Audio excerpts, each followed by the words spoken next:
जी, रवां हफ्ते Pakistan stock exchange में एक उतार चढ़ाव की सूरत देखने को मिली। ईद की तातीलात के बाद जो कि कारोबारी हफ्ते के पहले और दूसरे रोज़ कुछ तेज़ी देखने को मिली, लेकिन उसके बाद दोबारा से मार्केट गिरावट का शिकार हो गई।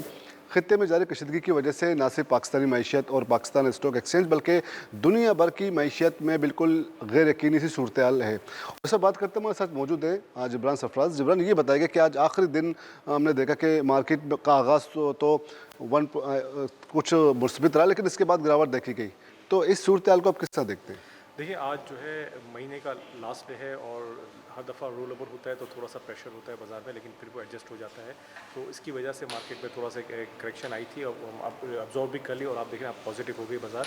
और इसके साथ लॉकडाउन की भी बात की जा रही, तो इससे ज़ाहिर सी बात है वक्त कम होगा और फिर से एक तो हमारा इन्फ्लेशन बहुत बढ़ गया है, पेट्रोल की किल्लत की भी बात की जा रही है आइंदा आने वाले दिनों में, जिसकी वजह से जो है वो लॉकडाउन लगाया जा रहा है।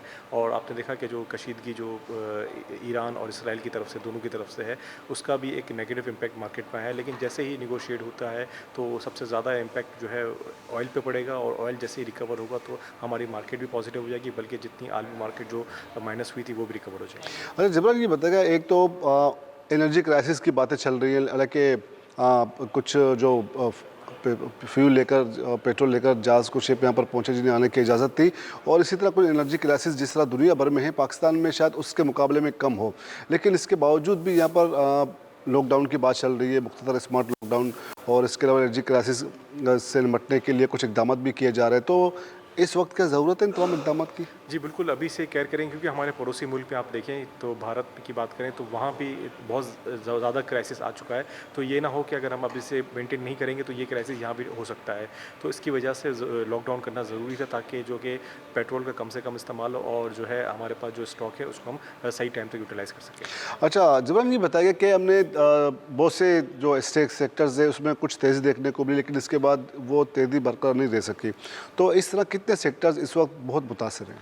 देखिए, इसने सभी सेक्टर को जो है इफ़ेक्ट आया है जब जब बंदी हुई है, लेकिन कुछ सेक्टर्स हैं, ऑयल एंड गैस है, बैंकिंग सेक्टर है, फर्टिलाइज़र सेक्टर है, इसमें फ़ास्ट रिकवरी हो जाती है। तो अब वक्त के साथ साथ जैसे ही मेन जो है हमारा जंग डिस्टर्ब कर रहा है, अगर जंग ख़त्म होगी तो फिर पूरा जो मैकेनिज़्म है बल्कि पाकिस्तान का और साथ साथ पूरी दुनिया का जो डिस्टर्ब हुआ है वो फिर मेंटेन हो जाएगा, तो फिर हालात दोबारा बेहतर हो जाएंगे। बहुत बहुत शुक्रिया जिब्रान। आज कारोबारी हफ्ते के आखिरी रोज़ हमने देखा कि 133 पॉइंट्स के साथ जो है वो कारोबार का आगाज़ हुआ, लेकिन उसके बाद वक्त गुजरने के साथ साथ जो है वो गिरावट देखने को मिली। मुख्तलिफ सेक्टर्स जो है वो खित्ते में जारी कशीदगी की वजह से बुरी तरह मुतासर हैं, ख़ासकर जो एनर्जी सेक्टर है वो बुरी तरह मुतासर है, और जिसके असरात जो है वो बाकी सेक्टर्स में भी जो देखने को मिल रहे हैं। लेकिन कहा जा रहा है कि अगर जंग बंदी के हवाले से जो बातें चल रही हैं, जो इकदाम किए जा रहे हैं, अगर उनके मुस्बित नज़रात आएँगे, जंग बंदी होती है, तो यकीनन कौमी मईशत और पाकिस्तान स्टॉक एक्सचेंज समेत दुनिया भर के स्टॉक मार्केट में जो है वो इसके मुस्बित असरात जो है वो देखने को मिलेंगे, और ज़ाहिर है आम आदमी को भी उसके असरात जो है वो मिल सकते हैं।